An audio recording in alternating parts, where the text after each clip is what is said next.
What's up, everyone? Welcome back to the channel. Today we're diving deep into one of Star Wars' most fascinating concepts: why there are only ever supposed to be two Sith at a time, a master and an apprentice, and how this rule has been both followed and broken throughout the saga.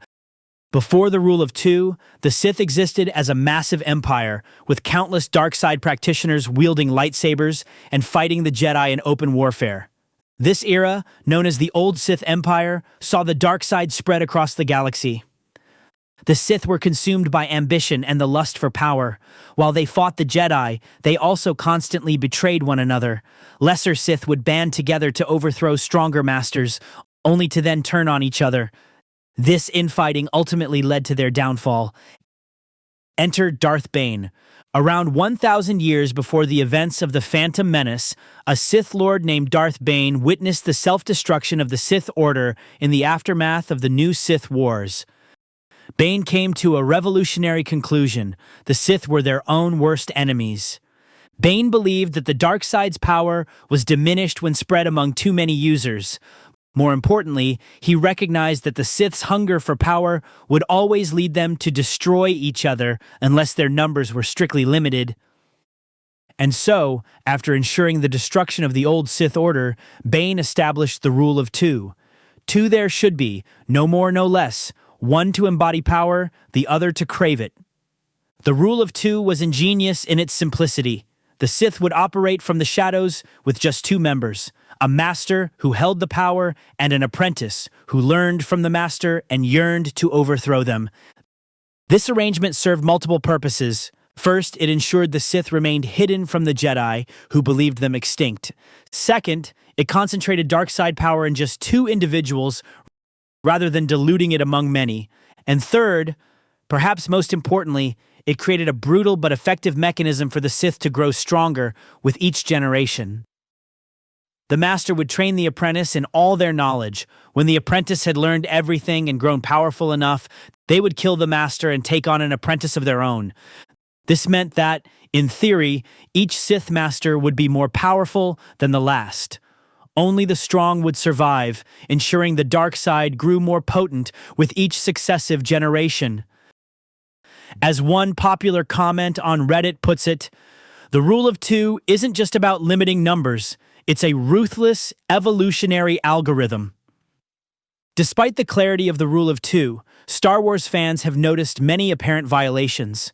Darth Sidious, for example, had multiple apprentices throughout his life: Darth Maul, Count Dooku, and Darth Vader. So was Sidious breaking the rule? Yes and no. Sidious trained Maul as his apprentice while he himself was still apprenticed to Darth Plagueis.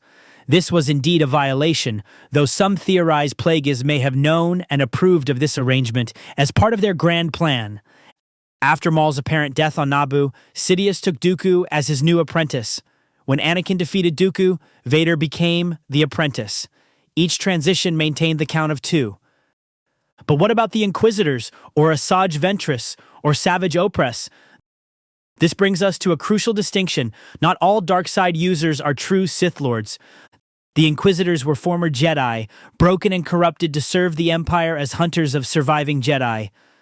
They used the dark side, but were never taught the deepest Sith secrets or given the title of Darth. Similarly, Count Dooku trained Asajj Ventress not as a true Sith apprentice, but as an assassin. What some fans have called a Sith acolyte or dark disciple. When Sidious sensed Ventress growing too powerful, he immediately ordered Dooku to eliminate her, preserving the Rule of Two. As one ex-user aptly noted, the distinction between Sith Lord and dark side user is like the difference between a Jedi Master on the Council and a Jedi Knight. It's about rank, knowledge, and recognized authority. The brilliance of the Rule of Two was fully realized in Palpatine's execution of the Grand Plan, the scheme that ultimately destroyed the Jedi Order and transformed the Republic into the Empire. Operating from the shadows over decades, the Sith were able to orchestrate galaxy-wide events while the Jedi remained largely unaware of their existence. Had there been more Sith, the chances of discovery would have increased exponentially. The Rule of Two also explains why Sith like Palpatine were so incredibly powerful. With the dark side concentrated in just two individuals rather than spread among many, each Sith could attain levels of power that would have been impossible in the old Sith Order.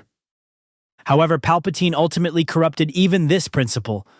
Unlike previous Sith Masters who accepted that their apprentice would one day kill and replace them, Palpatine never intended to be surpassed.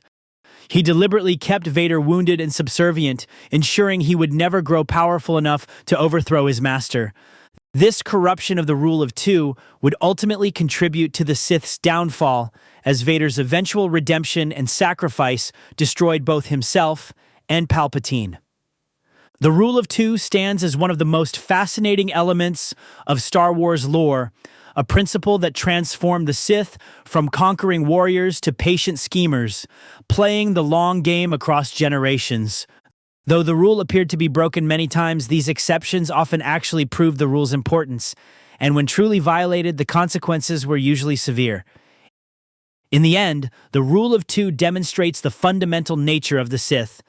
Their incredible power came from their willingness to sacrifice everything, even their own order, in their relentless pursuit of dominance. Thank you for watching this exploration of Star Wars lore. If you enjoyed this video, be sure to like, subscribe, and share your thoughts on the Sith in the comments below. Until next time, may the Force be with you.